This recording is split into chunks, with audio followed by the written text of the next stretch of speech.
Her husband gave her to a giant Apache as punishment for burning dinner. That's what the town snickered over their whiskey glasses. They expected the Apache to drag her off like a savage. But he didn't. He tipped his hat and treated her like no one ever had. What folks didn't know, what her husband didn't bother to see, is that the woman he threw away carried more than shame. Tucked inside an old family Bible was a paper that could flood or dry up every ranch in this valley. The husband thought power came from owning cattle and controlling people. The Apache knew power came from standing still when the world wanted you to kneel. Now, with the town sharpening its pitchforks and the river choking behind barbed wire, one woman must choose: go back to the man who used her as a joke, or fight beside the man who made her feel human. When the dust settles and the water flows, whose side will this town take? Every story begins with a heartbeat. Tell me, where are you in the world today, and how are you really doing? Your words make this space feel more human. The wooden spoon trembled in Mary Beth's hand as she stirred the bubbling pot of stew. Sweat trickled down her neck in the stifling kitchen where the iron cook stove had been burning all afternoon. The Arizona summer showed no mercy, even as the sun began its descent toward the western horizon. She lifted the lid to check the meat one more time, and her heart sank. The bottom layer had scorched black, the bitter smell of burnt beef rising up with the steam. There was no time to start over. Jesse would be home any minute, and he expected his supper waiting. The screen door creaked, then slammed. Heavy boots stomped across the plank floor. "Something's burning in here," Jesse's voice carried from the front room, sharp with accusation. Mary Beth's fingers clutched the wooden spoon tighter. "I'm sorry, Jesse. The stove was running a mite hot today." He appeared in the kitchen doorway, his tall frame blocking the light. Trail dust coated his clothes, and his face was dark with more than just the day's sun. Town was full of talk today. Apache troublemakers demanding water rights again. He yanked out a chair and sat down hard. "And now I come home to burnt victuals." "I can scrape off the burnt parts," Mary Beth offered quietly, spooning the stew into his bowl with trembling hands. She was careful to serve from the top where the meat wasn't scorched. Jesse stabbed his fork into the bowl. A proper wife knows how to cook without ruining good beef. He took a bite and spat it onto his plate. "This tastes like leather, woman. Can't you do anything right?" Mary Beth stood by the stove, her eyes fixed on the rough wooden floor. The heat from the cook stove pressed against her back, but she didn't dare move away. "I'll do better tomorrow." "Tomorrow!" Jesse shoved back from the table, his chair scraping loud against the floor. "No, you need to learn your lesson right now." He crossed the kitchen in 2 long strides and grabbed her arm, his fingers digging into her flesh. "Get your shawl, we're going to town." "Town? But it's nearly sunset." "Don't argue with me." His grip tightened until tears sprang to her eyes. "Maybe showing you off to decent folk will teach you some manners. Let them see what kind of useless wife I'm saddled with." Mary Beth's heart hammered in her chest as Jesse dragged her onto the front porch. The buckboard wagon waited in the yard, his horse still in traces and lathered with sweat from the ride home. She knew better than to resist as he forced her up onto the wooden seat. The sun hung low on the horizon, painting the sky in shades of angry red and orange. Heat still rose from the packed earth of the yard, though the day's worst had passed. As Jesse climbed up beside her, Mary Beth pulled her thin cotton shawl closer around her shoulders, trying to make herself smaller. "Might be some folks still at the mercantile," Jesse said, his voice cruel with satisfaction as he slapped the reins against the horse's back. "Or maybe we'll stop by the saloon. Plenty of men there who'd like to hear how you can't even cook a proper meal." The wagon rattled down the rutted road, each bump jarring Mary Beth's bones. She gripped the seat's edge with white-knuckled fingers, watching the familiar landscape of scrub brush and cacti roll past. The fiery sunset stretched endless before them, like the gates of judgment thrown wide. Jesse kept up a steady stream of cutting remarks as they rode, listing every fault he'd found with her that day, that week, that year. His words fell like blows, though he hadn't raised his hand. Not yet. 10 years I've put up with your sorry excuse for housekeeping, he said, steering the wagon around a deep rut. 10 years of burned meals and poorly mended shirts. My pa warned me about taking a preacher's daughter for a wife. Said you'd be too soft for ranch life. Should have listened to him. Mary Beth stared straight ahead, her throat too tight for words. The last rays of sunlight caught the tears on her cheeks, making them shine like drops of blood. She thought of her father's small church, of the scripture readings and hymns that had filled her childhood. How far she'd strayed from that peace, trading it for what she'd thought was security in marriage. The wagon wheels churned up dust that clung to her skirts and made her eyes sting. Or maybe it was just more tears. Ahead, the scattered lights of town began to appear in the gathering dusk. Each yellow window was another witness to the shame Jessie intended to bring down on her head. As they drew closer to town, Mary Beth's dread grew heavier with each turn of the wagon wheels. She could already imagine the sideways glances, the whispered conversations, the satisfaction of the town gossips. Jessie meant to break something in her tonight, to crush what little spirit she had left. The last crimson light bled from the sky as they rattled past the first buildings on the edge of town. Mary Beth's hands were numb from gripping the seat, but she couldn't seem to let go. Whatever lesson Jessie had planned, she knew this night would change everything. The wagon clattered to a stop outside the Silver Dollar Saloon. Light and raucous laughter spilled from its windows into the deepening dusk. Mary Beth's stomach twisted as Jessie roughly helped her down, his fingers digging into her arm. "Come on, wife. Time to show everyone what I have to put up with." He shoved her toward the batwing doors. The saloon air hit her like a wall, thick with tobacco smoke, whiskey fumes, and unwashed bodies. Dozens of faces turned to stare as Jessie pushed her inside. Cowboys fresh off the trail hunched over cards at scarred tables. A pair of cavalry officers in dusty blue uniforms lounged near the bar. In the corner, a tired-looking piano player plunked out a tuneless version of Buffalo Gals. Mary Beth had never set foot in such a place. Her father would have called it a den of sin. Now she stood frozen just inside the doors, her cotton dress and simple shawl marking her as clearly out of place as a dove among vultures. "Listen up, boys!" Jesse's voice boomed across the room. He yanked Mary Beth forward, making her stumble. "Got something to share with you all." The piano music stuttered to a stop. Conversations died away as heads turned toward them. Even the bartender paused in his glass wiping to watch. "This here's my wife," Jessie announced, giving Mary Beth a little shake. 10 years I've fed and clothed her, and what do I get? Burnt suppers and poorly mended shirts?" He laughed, inviting the crowd to join in. A few chuckles rose from the nearest tables. Mary Beth's cheeks burned. She kept her eyes fixed on the sawdust-covered floor, watching it blur through her tears. "Can't cook, can't clean, can't even warm a man's bed proper?" Jessie's voice grew louder with each accusation. "Reckon I'm tired of carrying such a useless burden. Any of you boys want her? She's free to the first fool who'll have her." More laughter rippled through the room, darker now. Someone wolf whistled. Mary Beth wrapped her arms around herself, trying to disappear into her thin shawl. "I will take her." The deep voice cut through the noise like a knife. The laughter died instantly. In the sudden silence, boot heels struck deliberately against the wooden floor. The crowd parted, revealing a tall Apache man moving toward them with fluid grace. He wore buckskins and a cavalry scout's badge, with a single eagle feather bound into his long black hair. Mary Beth had heard whispers about him in town. They called him No One, the scout who refused to give up his true name or betray his people's secrets to the army. His real name was Taklashim, though few used it. Jessie's grip on her arm loosened in surprise. "Now wait just a minute."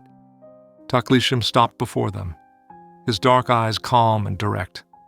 He stood a full head taller than Jessie, his presence filling the space with quiet authority. You offered this woman to any who would have her." His English was clear and precise. "I accept." He turned to Mary Beth and extended his hand, palm up, a gesture of peace and protection. His gaze met hers with gentle respect, asking rather than demanding. The saloon held its breath. Someone whispered, "Well, I'll be damned." Jesse sputtered, his face flushing dark red. This wasn't how his public humiliation was supposed to go. "You can't. She's white, and I didn't mean—" "You spoke the words," Taklishim said evenly. "Unless you are a man who breaks his promises?" The challenge hung in the air. Jesse's jaw worked, but no words came out. Everyone knew Taklishim's reputation for honor, and everyone was watching. Mary Beth looked up at the tall Apache's steady hand, still extended toward her. In his eyes she saw something she hadn't seen in years. Dignity. Not the false pride of her husband's cruelty, but true respect for her worth as a person. Her heart thundering, she placed her trembling hand in his. Taklishim's fingers closed carefully around hers. Without another word, he turned and led her toward the door. The crowd shuffled back, making way. Not a single voice rose to stop them. At the batwing doors, Mary Beth heard Jesse spit on the floor behind them. "Fine, take the worthless—" The rest of his words were lost as they stepped out into the cool evening air. The street was quiet except for distant coyote calls and the muffled noise from the saloon. Stars had begun to appear in the darkening sky, bright and clean above the dusty town. Mary Beth drew a deep breath, her first full breath since Jesse had dragged her from their ranch house. Taklishim's hand remained gentle but firm around Mary Beth's as he guided her away from the Silver Dollar Saloon. The night air felt clean against her tear-stained cheeks. Townsfolk who had been milling about on the boardwalk stepped aside, their whispers following in the wake of the tall Apache scout and the trembling ranch wife. The moon cast long shadows across the dusty street as they approached a simple wagon hitched to two sturdy ponies. Unlike Jesse's weathered buckboard, this wagon was well maintained, its wooden sides decorated with subtle geometric patterns and faded red paint. "Please," Taklishim said, releasing her hand to gesture toward the wagon seat. He cupped his hands to make a step, just as her father had done when she was small. The simple courtesy brought fresh tears to Mary Beth's eyes. Once she was settled on the wooden seat, Taklishim climbed up beside her. He kept a respectful distance, though the seat wasn't wide. With a gentle click of his tongue, he set the ponies in motion. They followed the old river trail, the wagon wheels crunching softly over scattered gravel. The San Pedro's waters whispered nearby, a constant companion in the growing darkness. Cottonwoods lined the banks, their leaves silver in the moonlight. Mary Beth's hands twisted in her lap. The silence stretched between them, broken only by the creak of leather harness and the steady clip-clop of hooves. She waited for the other shoe to drop, for the mask of kindness to fall away and reveal whatever cruel intentions lay beneath. That's how it had always been with Jesse. "Why?" she finally whispered, her voice barely audible above the wagon's gentle motion. "Why did you take me?" Taklishim was quiet for so long she thought he hadn't heard. Then he spoke, his deep voice as calm as still water. "You were not his to give." The simple words struck her like a physical blow. Not his to give. In 10 years of marriage, she had never considered that truth. They traveled on in silence, but it felt different now, less awkward, more peaceful. The trail curved away from the river, winding through stands of mesquite. A coyote called in the distance, and another answered. As dusk deepened into true night, Mary Beth caught the glow of cooking fires through the trees. The wagon rounded a bend, revealing a small Apache camp nestled in a grove of cottonwoods. Several hide-covered lodges stood in a rough circle, their smoke holes releasing thin ribbons of light into the dark sky. Children playing near the central fire looked up as the wagon approached, their faces lit with recognition at the sight of Taklishim, and they called out greetings in their own language. A few women paused in their evening tasks, watching with obvious curiosity. An elderly woman emerged from one of the lodges, her silver hair gleaming in the firelight. She walked with the straight-backed dignity of authority, and the children made way for her with obvious respect. Taklishim brought the wagon to a gentle stop and stepped down. He spoke to the elder woman in Apache, his words too soft for Marybeth to hear. The woman's weathered face creased in a warm smile as she looked up at Marybeth. "This is Elder Nietzsche," Taklishim said in English, helping Marybeth down from the wagon. "She welcomes you to our camp." Elder Nietzsche stepped forward and took Marybeth's hands in her own. Her skin felt warm and papery, like well-loved leather. "Come," she said in careful English. "You must be hungry." Taklishim's voice carried across the camp as he made introductions. Marybeth noticed he used the word guest repeatedly, never prisoner or property or any of the other terms she had feared. The camp's reaction surprised her.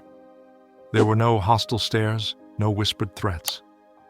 Children peeked at her shyly from behind their mother's skirts. One small girl offered her a handful of late summer berries, giggling when Marybeth smiled her thanks. Elder Nietzsche led her to one of the larger lodges. Inside, the air was warm and sweet with cedar smoke. Several bedrolls lined the walls, leaving the center clear for a small fire pit.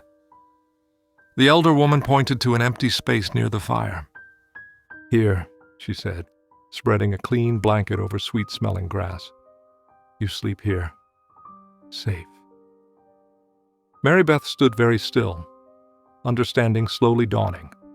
This wasn't a prison. There were no ropes, no guards, no angry faces, just a simple bed, offered with simple kindness. She sank down onto the blanket, her legs suddenly weak. Elder Nietzsche patted her shoulder with grandmotherly affection before moving away to tend the fire. Through the lodge's smoke hole, Marybeth could see stars appearing one by one in the darkening sky. The same stars she had watched as a child, when the world still felt safe. Something tight in her chest began to loosen, like a fist slowly unclenching. For the first time since Jessie had grabbed her arm in their kitchen, Marybeth allowed herself to take a full, deep breath. The air smelled of cedar smoke, cooking fires, and river-wet cottonwood leaves. It smelled like peace. The first light of dawn filtered through the smoke hole of the lodge, painting patterns on the earthen floor. Marybeth stirred on her bedroll, momentarily confused by the unfamiliar scents of cedar smoke and dried herbs. The events of the previous night came rushing back, and she sat up slowly, watching the peaceful morning activities through the lodge's open doorway. Women moved quietly about the camp, rekindling cooking fires and gathering water from the river in clay pots. Children's laughter drifted on the morning air as they chased each other between the lodges. It was so different from the tense silence of her mornings with Jessie, where every sound might trigger his temper. A shadow fell across the doorway and Taklishim appeared, holding a carved wooden bowl. Steam rose from its contents, carrying the comforting smell of warm corn. "Good morning," he said softly, extending the bowl. "I thought you might be hungry." Marybeth accepted the hominy gratefully, her stomach reminding her that she hadn't eaten since the burnt stew the evening before. The corn was perfectly cooked, seasoned simply with wild herbs she didn't recognize. "Would you like to see the camp?" Taklishim asked as she finished eating. "The morning is cool yet." She nodded, following him out into the crisp dawn air. The camp was larger than it had appeared in the darkness, with about a dozen lodges arranged in a rough circle. Women worked at cooking fires, some nodding greeting as Marybeth passed. A group of older men sat in the shade of a massive cottonwood, speaking in low voices. What struck Marybeth most was how everyone acknowledged Taklishim, not with the loud greetings she was used to in town, but with subtle gestures. A slight inclination of the head, a quiet word, a gentle touch to the arm as they passed. Here, among his people, he carried himself differently. The tension she'd noticed in town had melted away, replaced by quiet dignity. "In town," she ventured carefully, "they call you no one." "Why?" Taklishim was quiet for a moment as they walked toward the river. "The army wanted me to be their scout," he finally said, "to tell them where our people hide when they run from the reservation. I refused." His voice held no bitterness, just simple statement of fact. They said if I would not help them, I was no one. But you turned their insult into strength, Mary Beth observed, watching how even the children treated him with natural respect. He nodded. A man who stays true to his people is never no one. They reached the riverbank, where the San Pedro curved gracefully through the landscape. Cottonwoods lined the water's edge, their roots reaching down into the rich soil. But something wasn't right. The water level seemed too low for late summer, barely reaching the first line of roots. Taklishim crouched by the water's edge, picking up a handful of silt. "The river grows weaker," he said, letting the dry earth sift through his fingers. "Each day, less water reaches our camp." "But why?" Mary Beth asked, though a sick feeling in her stomach told her she already knew the answer. "Your husband's new fencing upstream." Taklishim stood, brushing the dust from his hands. "He has built barriers, directing more water to his grazing lands. Soon, there may not be enough flow to reach us here." Mary Beth's mind flashed to Jesse's recent activities, the surveying trips, the new fence posts, the late-night meetings with other ranchers. She had assumed it was just another of his schemes to expand his holdings. Now she understood the fuller picture. "He's stealing your water," she whispered, horror dawning in her heart. "All those new fences. He's trying to force you away from your home." Taklishim nodded gravely. "Without water, we cannot stay. The army already pushes us to move to the reservation. If the river dies..." He left the sentence unfinished, but Mary Beth could see the worry in his eyes as he looked over the peaceful camp. She thought of the children playing between the lodges, the elderly women tending their cooking fires, the sense of community that filled this place. All of it threatened by Jesse's greed. This wasn't just her husband's usual cruelty, his petty need to dominate and control. This was calculated destruction of an entire community. "How long?" she asked, her voice barely above a whisper. "If the water keeps dropping at this rate, perhaps 2 months before we must move." Taklishim's voice remained steady, but Mary Beth could hear the deep concern beneath his calm exterior. "The reservation lands are crowded poor. Many would not survive the winter there." Mary Beth stared at the weakened river, watching the water move sluggishly between its banks. The same river that had flowed free and strong when she first came to this territory as Jesse's bride. The same river that had sustained life here for countless generations before Jesse Tucker decided to bend it to his will. The morning sun climbed higher, burning away the last traces of dawn mist from the water's surface. In its harsh light, Mary Beth saw clearly for the first time the true extent of Jesse's malice. His abuse of her had been just the beginning. His real target was this entire community, and he would destroy their way of life without a moment's hesitation. The afternoon sun cast long shadows across the camp as Mary Beth sat among the elder women outside their lodge. Elder Nietzsche, her weathered hands moving with practiced grace, demonstrated how to repair a torn moccasin. The steady rhythm of bone needle through leather helped calm Mary Beth's troubled thoughts about the river. "Like this," Elder Nietzsche guided, showing how to make the stitches small and even. "The path must be straight, or the leather will bunch." Her English, though accented, carried the weight of wisdom earned through years of teaching young ones. Mary Beth copied the motion, grateful for the patient correction when her stitches wandered. Around her, other women ground acorns into meal using smooth stone mortars. The steady thump of pestles created a soothing backdrop to their work. "First, we soak the acorns," one of the women explained, showing Mary Beth a basket of dark nuts. "Then, pound them fine as dust." She sifted a handful of the meal through her fingers. "After, we wash the bitterness away in the river." Mary Beth thought of the weakening water flow upstream. "How long have your people prepared acorns this way?" "Since the time of our grandmothers' grandmothers," Elder Nate replied. "The river has always provided..." Her dark eyes met Mary Beth's. "Until now." The weight of those words hung in the air as they worked. Mary Beth's fingers grew more confident with the moccasin repairs, finding peace in the repetitive motion. The women shared stories as they worked, tales of their children, memories of seasons past, gentle laughter at small daily trials. It reminded her of quilting circles from her childhood before her father died and she'd married Jesse. As evening approached, Taklishim's tall figure appeared at the edge of their working circle. He carried something wrapped carefully in oilcloth. The women's quiet chatter continued, but Mary Beth noticed how they made space for him naturally, with subtle shifts that spoke of deep respect. "I have something for you," he said softly to Mary Beth, "from Mr. Harrison's trading post." Mary Beth set aside her mending and accepted the bundle. The oilcloth was worn but well maintained, protecting whatever lay within from dust and damp. As she unwrapped it, her breath caught in her throat. There, its leather cover scratched but intact, lay her father's family Bible. "How?" she whispered, running her fingers over the familiar tooled cross on its cover.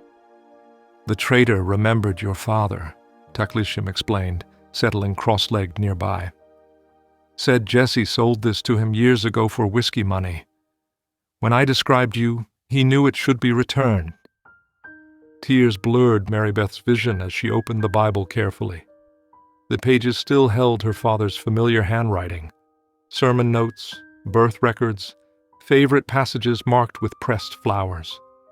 Near the back, tucked between the pages of Psalms, she found a folded document she'd never seen before.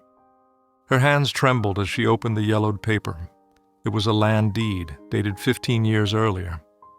Her eyes widened as she read her own name, written in her father's careful hand, a gift for her 16th birthday never delivered before his sudden passing. "This parcel," Taklishim said, looking at the deed's description, "it lies along the river, just upstream of Jesse's new fencing." He paused, letting the implications sink in. "If filed with the territory office, it would give you legal right to challenge his water claims." Mary Beth stared at the document, her heart pounding. The deed was properly notarized, witnessed, and recorded, everything needed to make it legal. Her father's last gift might be the key to saving the camp's water access. "But filing means going back to town," she said softly, fear creeping into her voice. "Jesse will be watching for me there." Elder Nietzsche reached over and covered Mary Beth's hand with her own. "Fear is a shadow," she said gently. "It grows larger when you run from it." Taklishim nodded. "I can accompany you to the territory office," he offered, "but the choice must be yours." Mary Beth looked around the circle of women who had welcomed her, taught her, shared their stories. She thought of the children playing by the river, the elderly resting in the shade of cottonwoods, the entire community threatened by Jesse's greed. The deed in her hands felt both heavy with responsibility and light with possibility.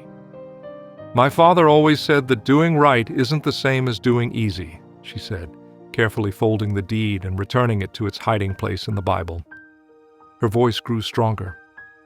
"He taught me that sometimes we must stand firm even when we're afraid." The women around her nodded in understanding.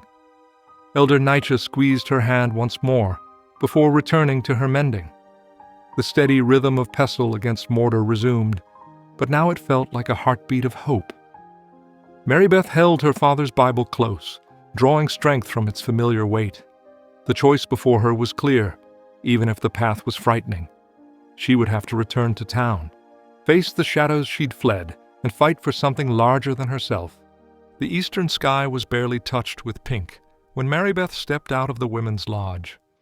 The morning air held a hint of autumn's approach, though she knew the August heat would soon return. She carried her father's Bible wrapped carefully in the oilcloth, pressing it close like armor against her racing heart.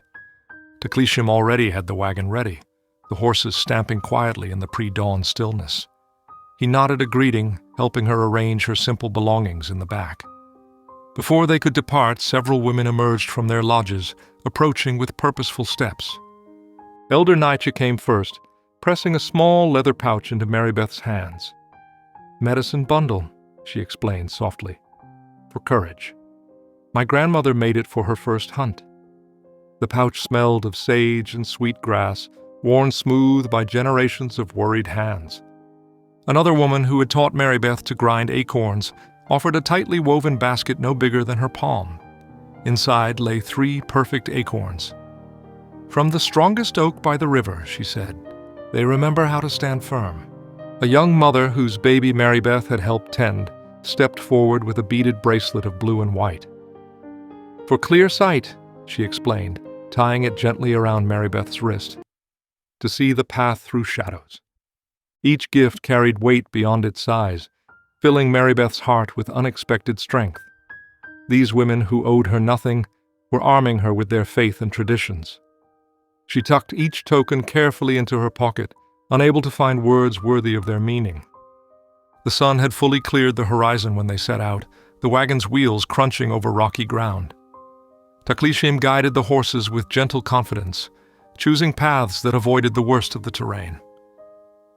Even so, the going was slow. The August heat built steadily as morning wore on, shimming off the dusty trail.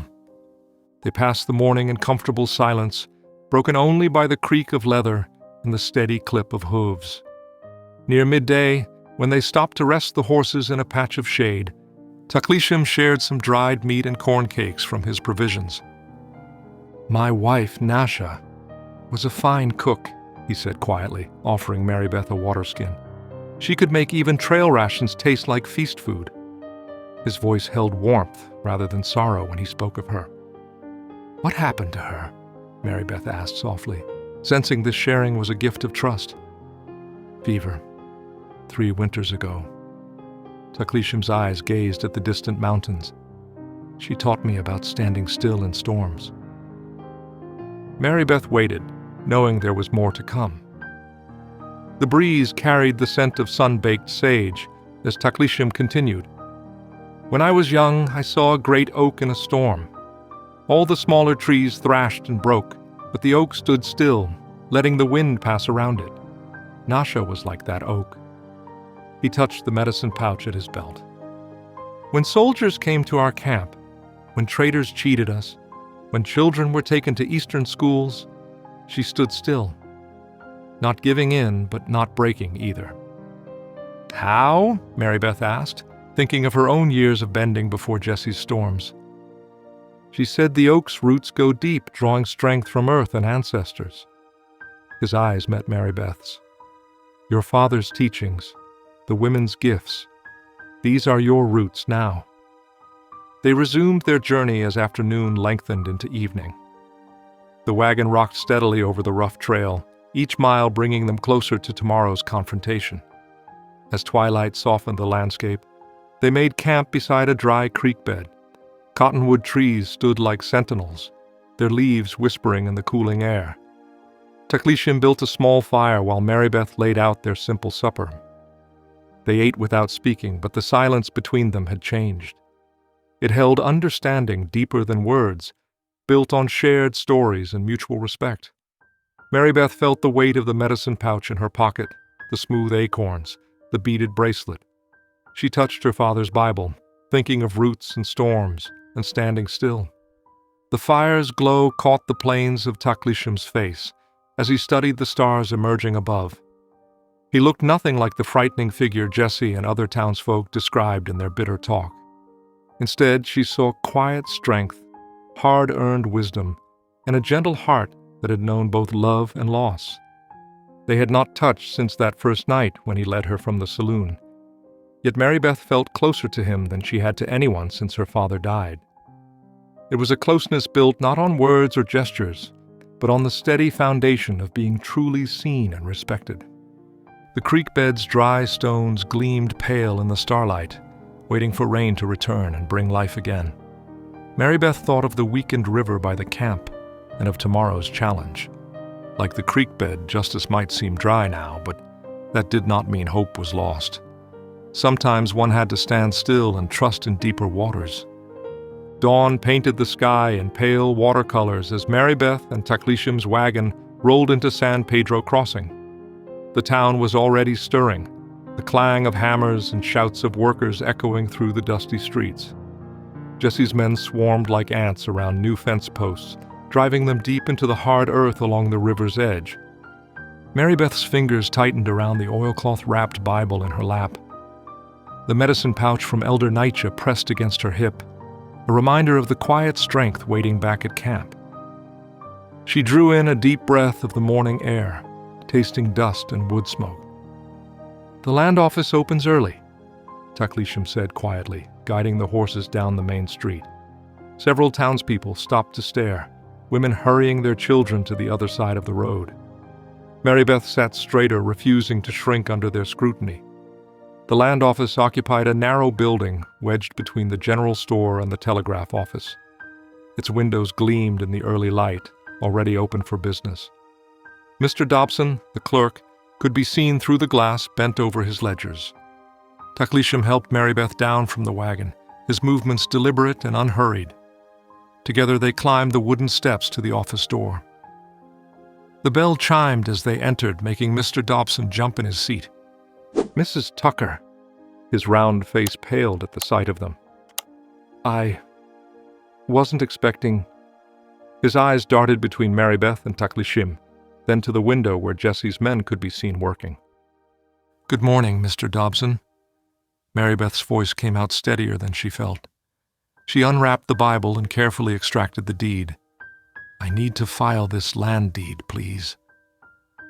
Dobson's hands shook slightly as he accepted the document. He adjusted his spectacles, studying the yellowed paper with exaggerated care. This appears to be your father's hand, Mrs. Tucker. Reverend Matthews was always precise with his documentation." "Yes, sir. He left this parcel to me before his passing." Mary Beth watched as Dobson's eyes traced the flowing script, the official seals, the carefully noted boundaries. Each detail was exactly as it should be, and she saw the moment he realized he couldn't find fault with it. "Well, yes, everything seems in order, but—" Dobson glanced again at the window, where the sound of post-driving continued.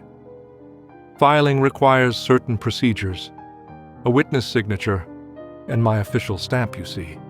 Perhaps we should wait for your husband to—" "The deed is in my name, Mr. Dobson." Mary Beth's voice remained gentle but firm.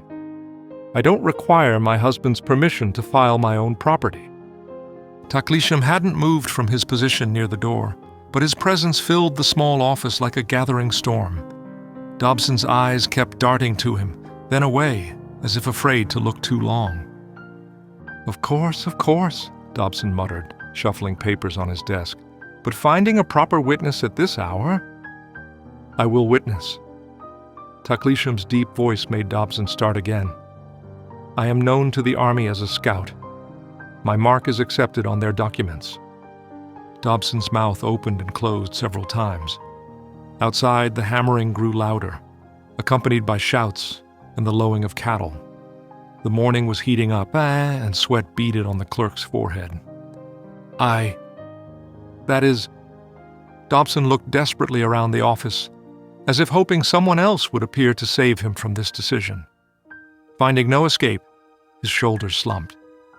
"Yes, very well. Let me prepare the proper forms."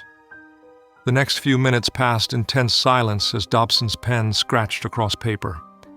He recorded the deed's details in his ledger, hands steadying, as he fell into familiar routine.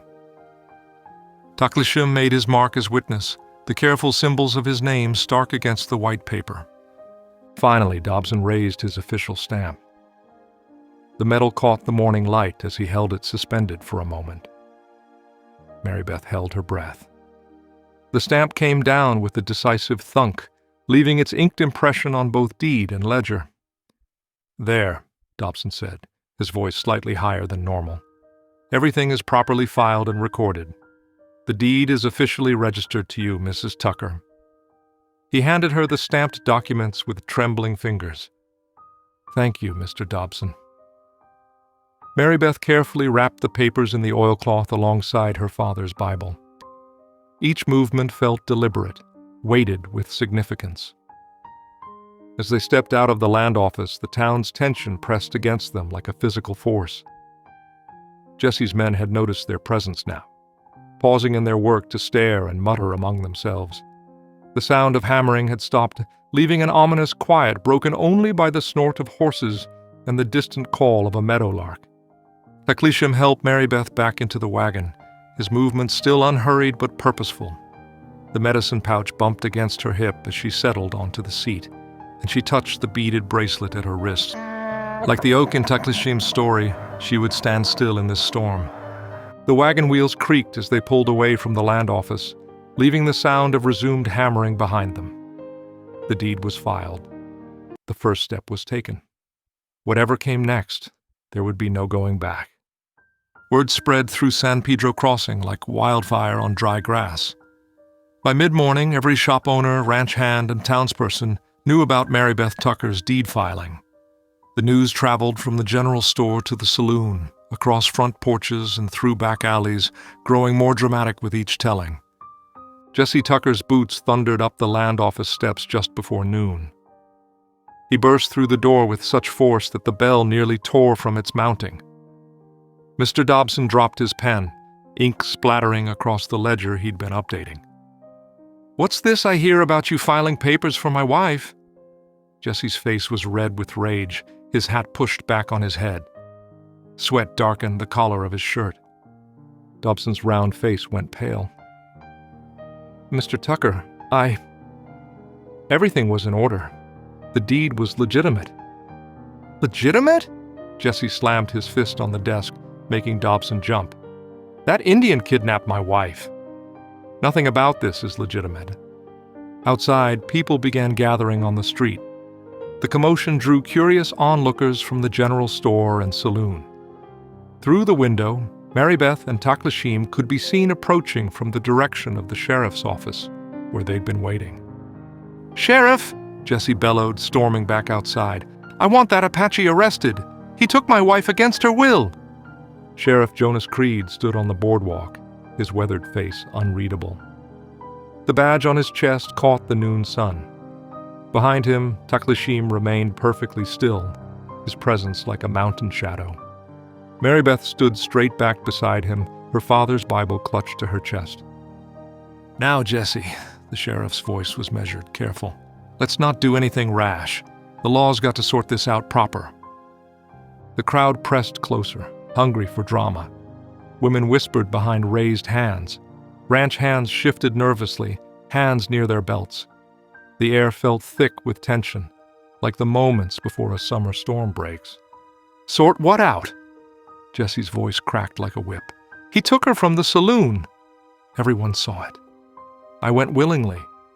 Mary Beth's clear voice cut through the murmurs. The crowd hushed, startled by her boldness.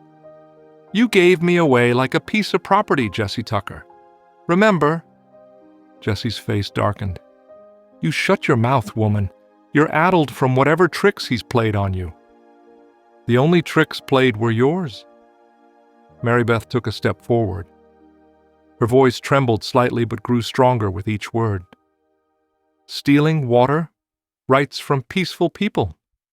Using me to cover your schemes. I've had enough of your cruel games." The crowd's whispers grew louder. Several of Jesse's ranch hands looked uncomfortable, shifting their weight from foot to foot. Even some of the townspeople who'd earlier crossed the street to avoid Taklishim were now watching Jesse with uncertain eyes. "Sheriff?" Jesse's voice dropped dangerously low. "Are you going to do your duty or not? That Apache needs to be in jail?" Sheriff Creed's hand rested casually near his gun belt. "No crime's been committed here, Jesse. The lady says she went of her own accord. The deed's legal and properly filed." He paused, eyes scanning the crowd. "However, given the situation, I think it best if all parties remain in town until things cool down. We don't need this turning ugly." "It's already ugly," Jesse spat, "when Indians can steal white men's wives." "I'm not stolen property." Mary Beth's voice rang out, stronger than anyone had ever heard it. The crowd fell silent again. "I chose to leave. I chose to file that deed. And I choose now to stand against your bullying and theft." Several women in the crowd exchanged glances. One nodded slightly. Near the back, old Mrs. Henderson, who taught Sunday school, pressed her lips together, in approval. Jessie took a threatening step toward Mary Beth, but Taklishim smoothly moved between them. He said nothing, but his presence was enough to make Jessie stop short. "This ain't over," Jessie snarled. He looked around at the gathered crowd, noting how many now avoided his gaze. "This ain't over by a long shot." He turned and stormed away, spurs jingling angry notes with each step. The crowd began to disperse, though people lingered in small groups, talking in low voices. Sheriff Creed approached Mary Beth and Taklishim. "I meant what I said about staying in town," he said quietly. "Jessie's not done causing trouble. Best if you're both where I can keep an eye on things." Mary Beth nodded, her earlier courage still visible in her straight spine and lifted chin. "We understand, Sheriff. Thank you." The noon sun beat down on the dusty street as the last of the onlookers drifted away. Mary Beth stood in the shadow of the land office, her father's Bible still pressed to her chest like a shield. For the first time in years, she felt truly seen, not as Jessie Tucker's wife, not as someone's property, but as herself. The thought both terrified and strengthened her. The late afternoon sun cast long shadows through the church's stained glass windows, painting the wooden pews in muted purples and golds. Sheriff Jonas Creed stood at the front steps of the small white church, his badge catching the fading light as Pastor Benjamin Green unlocked the heavy wooden doors. "It ain't much," the sheriff said, ushering Mary Beth and Taklishim inside, "but it's safer than the hotel, given the current mood in town." Pastor Green's kind eyes crinkled with concern as he lit the oil lamps along the walls. The warm light revealed worn hymnals in the pew racks and a simple wooden cross above the altar. "You're welcome to use the back room where traveling preachers rest," he said, his voice gentle. "There's a cot and some blankets." Mary Beth's shoulders relaxed slightly in the familiar sanctuary. She'd spent countless Sundays here, finding solace in Scripture while enduring Jessie's stern presence beside her. Now, without him, the space felt different, peaceful rather than confining. "Thank you, Pastor," she said softly. "I remember when Sarah was ill last winter. This church was such a comfort to her." The pastor's eyes grew distant. "Yes, and you were there every day, bringing broth and reading psalms to her." He cleared his throat. "The Lord sees such kindnesses, Mary Beth. He doesn't forget." Sheriff Creed checked the windows, making sure they were securely latched. "I'll have Deputy Wilson keeping watch tonight. Any trouble, he'll sound the alarm." Through the front windows, they could see small groups of townspeople still lingering on the street, talking in low voices. Some cast curious glances toward the church. Others hurried past, heads down, not wanting to get involved. "The evening service is canceled," Pastor Green announced, "but the Lord's house remains open to those in need." He gave Mary Beth's hand a gentle pat before following the sheriff outside. As darkness settled over San Pedro Crossing, something unexpected began to happen. First came Mrs. Henderson from the general store, leaving a basket of fresh bread and preserves on the church steps. Then the blacksmith's wife appeared with a pot of bean soup, still warm. Throughout the evening, more townspeople quietly approached the church, leaving small offerings, blankets, candles, dried meat, even a few books. Inside, Mary Beth and Taklishim sat in the front pew, watching the shadows lengthen across the wooden floor. The silence between them was comfortable, like the pause between prayer and answer. "Your people show kindness," Taklishim said finally, his deep voice barely above a whisper in the sacred space. "They remember who you truly are, not who he tried to make you become." Mary Beth smoothed her skirts, considering his words. "For so long, I thought staying quiet was the same as being good. My father taught me about turning the other cheek, but—" She touched the Bible in her lap. "I don't think he meant for me to lose myself entirely." "There is dignity in silence," Taklishim agreed, "but also in speaking truth. Both require courage." Through the windows, they could hear the town settling into evening routine. Doors closing, horses being led to stables, children being called in for supper. The familiar sounds felt strange now, like music played in a different key. When my wife died, Teclishim continued, his eyes on the cross above the altar, I thought standing alone was the hardest thing, but sometimes standing still, staying true when others want you to bend, that takes more strength. Mary Beth nodded, understanding flowing between them like the river they both sought to protect. Jesse tried to make me invisible, she said, but God sees us all, doesn't he? Even those others call no one. A small smile touched Teclishim's face. Your God and my people's creator. Perhaps they know each other well. The church door opened quietly, and Pastor Green entered carrying some of the offerings from the steps. Seems the town has opinions about hospitality, he said, setting down the baskets. Mrs. Rodriguez sent her special cornbread, and young Tommy Wheeler left some late summer apples from his family's orchard. Mary Beth recognized these for what they were, not just food and supplies, but messages. Each gift represented a small crack in Jesse's influence, a quiet statement of support from people who'd known her for years. We're grateful, she said, helping the pastor arrange the items on a side table. Though I hope no one faces trouble for their kindness. The Lord asks us to shelter those in need, Pastor Green replied firmly. Even those who fear Jesse Tucker answer to a higher authority. As night settled fully over the town, the church grew still. Oil lamps cast warm pools of light around the sanctuary. Teclishim sat cross-legged near the front door, alert but peaceful. Mary Beth wrapped herself in one of the donated blankets, breathing in the familiar scent of laundry soap and prairie wind. In the quiet, she could feel something shifting, not just in herself, but in the very fabric of San Pedro Crossing.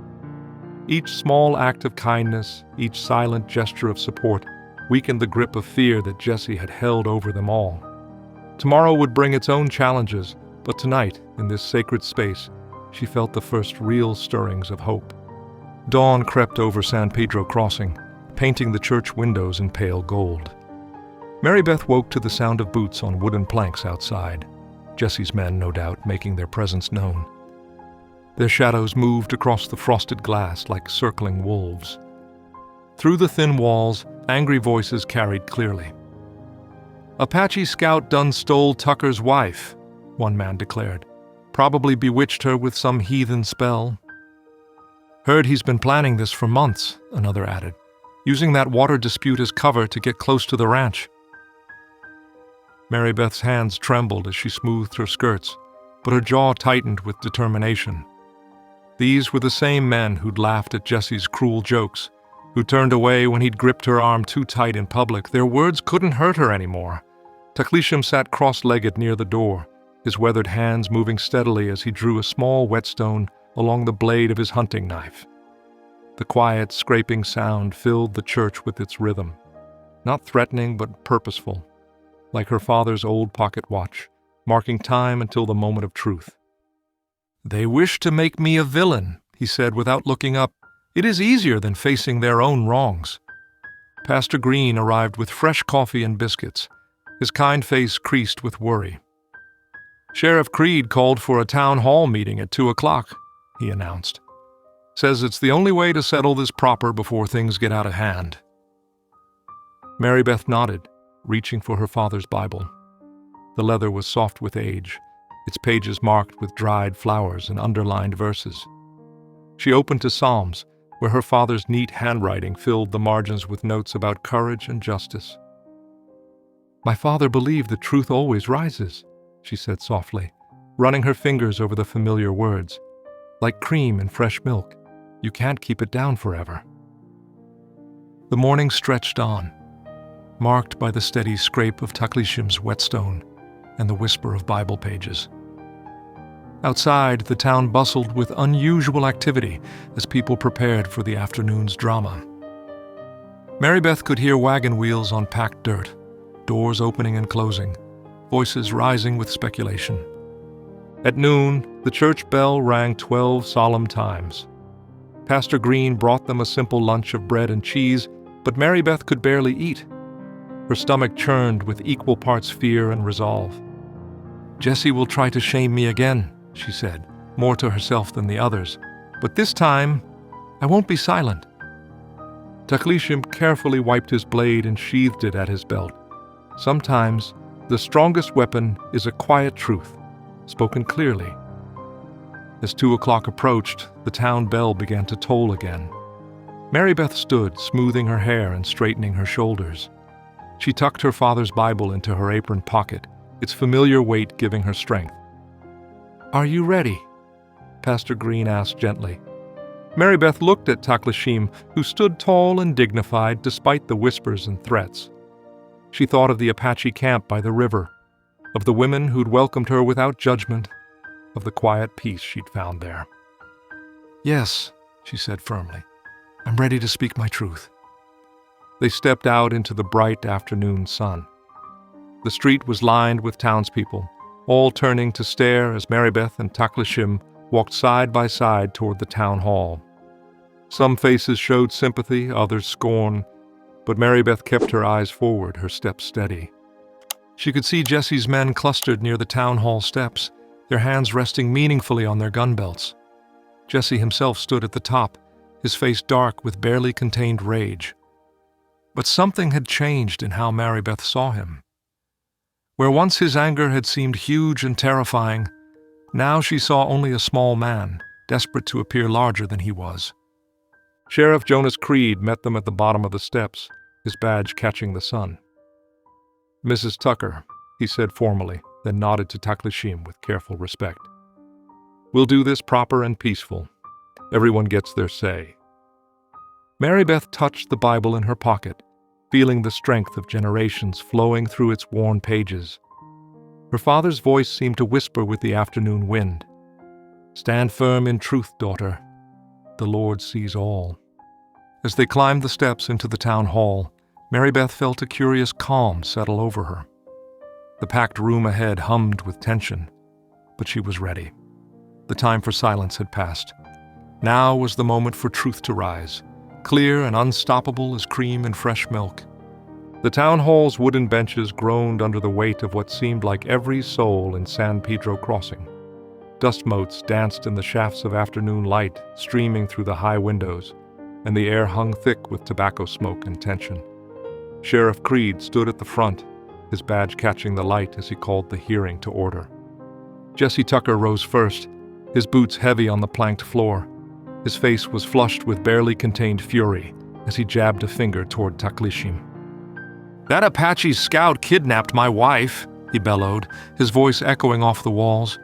"Took her right from town, after I brought her here for a simple evening out. Now he's filled her head with lies and... no." Mary Beth's voice cut through his tirade like a knife through butter. She stood, her father's Bible clutched tight against her chest, and every eye in the room turned to her. "That's not what happened, Jesse, and you know it." A murmur rippled through the crowd. Jesse's face darkened. "Woman, you sit down and..." "You brought me here to shame me," Mary Beth continued, her voice growing stronger. "You offered to give me away to anyone who'd take me, like I was a broken piece of furniture. You've done such things before, haven't you? Treating me like property to be used or discarded." The room fell silent. Even the shuffling of feet stilled. "For 7 years I've endured your cruelty," she said, meeting his gaze steadily. "The insults, the threats, the bruises I had to hide. But God gave me strength through it all, and now He's given me a way to stop your scheming." She pulled the deed from her Bible and held it high. "This land deed bears my name. My father left it to me, and it's been properly filed with the land office. The water rights you're trying to steal from the Apache people, they're not yours to take." Jesse's face twisted. "That paper's worthless. Mr. Dobson, tell them..." The land clerk stood slowly, wiping his spectacles with a handkerchief. "The deed is legitimate, Mr. Tucker. I verified it myself yesterday. Mrs. Tucker's claim to that water access is legally sound." Pastor Green rose next, his aged voice carrying the weight of moral authority. "I've known Mary Beth since she was a girl, helping her father tend to his flock. She nursed my dear wife in her final days. showing nothing but kindness and Christian charity. If she says Jesse Tucker has been cruel, I believe her without question. More voices joined in, quiet at first, then growing bolder. A shopkeeper's wife described seeing bruises on Mary Beth's wrists. The livery stable owner recalled Jesse's rough handling in public. The saloon keeper confirmed Jesse's attempt to give away his wife. Jesse's control over the room was slipping, his face contorted with rage as he lunged forward, hand raised to strike. "You lying whore!" But Taklishim was faster. In one fluid motion, he stepped between them, his tall frame like a mountain shield before Mary Beth. Jesse's swing stopped midair, his fist inches from Taklishim's chest. The Apache scout didn't move, didn't reach for his knife, didn't even change his expression. He simply stood, calm and immovable as stone, his dark eyes fixed on Jesse's face. "You will not harm her," Taklishim said quietly. The words carried to every corner of the hushed room. Jesse's hand trembled in the air. Around him, men who'd once laughed at his jokes now drew back, seeing him for what he truly was. The sheriff's hand moved to his gun belt. "Mr. Tucker," Sheriff Creed's voice cut through the tension. "I reckon you'd best step back and calm yourself. Seems to me there's been enough truth spoken here today to warrant some serious consideration of your actions." The silence in the town hall stretched tight as a fiddle string. Sheriff Creed's boots echoed on the wooden floor as he stepped forward, his weathered face set with determination. The afternoon sun slanted through the windows, casting long shadows across the gathered crowd.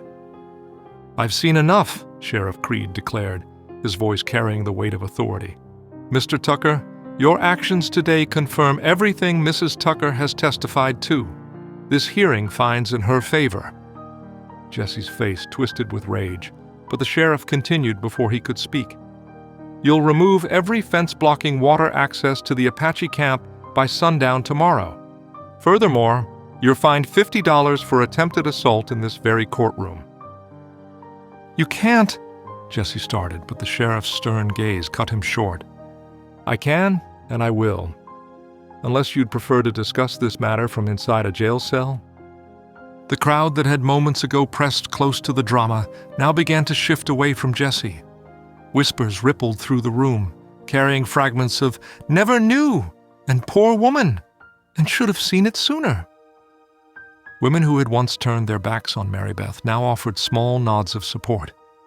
Men who had laughed at Jesse's cruel jokes studied their boots in shame. Jesse stood alone in a widening circle of space, his former allies melting away like morning frost. His carefully constructed mask of respectability had cracked, revealing the ugliness beneath. He spat on the floor and stormed toward the door, shoulders rigid with defeated pride. Mary Beth felt Taklishim's steady presence beside her as they walked toward the exit. The afternoon sun spilled through the open doorway, warm and welcoming. As they stepped outside, the townsfolk parted respectfully, creating a path. There was something different in their eyes now, not the previous mixture of fear and disdain, but something closer to admiration. Sheriff Creed followed them out onto the wooden sidewalk. He touched the brim of his hat, meeting first Mary Beth's eyes, then Taklishim's. That simple gesture spoke volumes: acknowledgement, respect, and a promise of continued support. The law had sided with justice today, and everyone knew it. The street buzzed with activity as people dispersed, their murmured conversations carrying a new tone. No longer were they speaking of scandal or shame, but of courage and righteousness. Mary Beth stood straighter, feeling the weight of years of fear beginning to lift from her shoulders. Beside her, Taklishim remained as steady as a mountain, his quiet dignity unchanged by their victory. Over the next 3 days, Jesse Tucker's empire crumbled like dry creek mud in the summer heat. His prized cattle, once symbols of his power, were driven to market in small herds, their sale prices barely covering the sheriff's fines. The proud rancher who had terrorized the town now skulked through back alleys, avoiding the condemning eyes of his former allies. Meanwhile, life bloomed anew at the Apache camp along the San Pedro River. When Mary Beth and Taklishim's wagon rolled into the settlement, children ran alongside it, their laughter mixing with the sound of rushing water. The elder women emerged from their lodges, offering warm smiles and gentle embraces to welcome Marybeth home.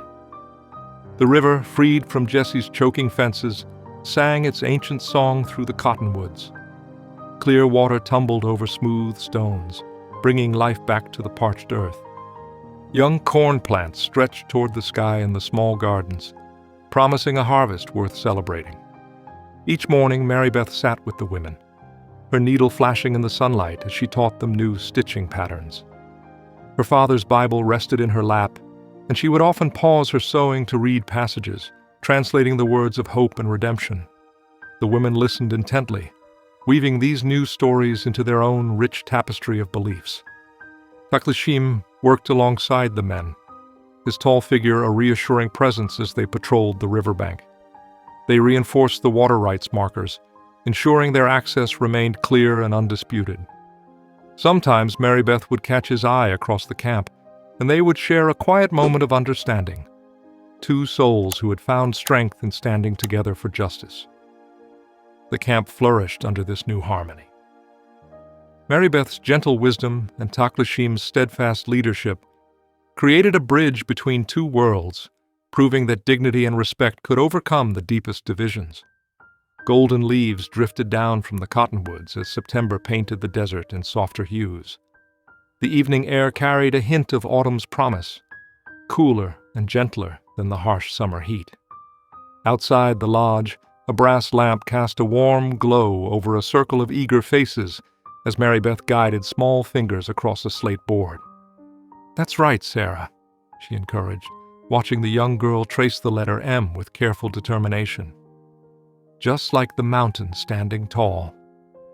The other children crowded closer, their dark eyes bright with curiosity as they waited for their turn.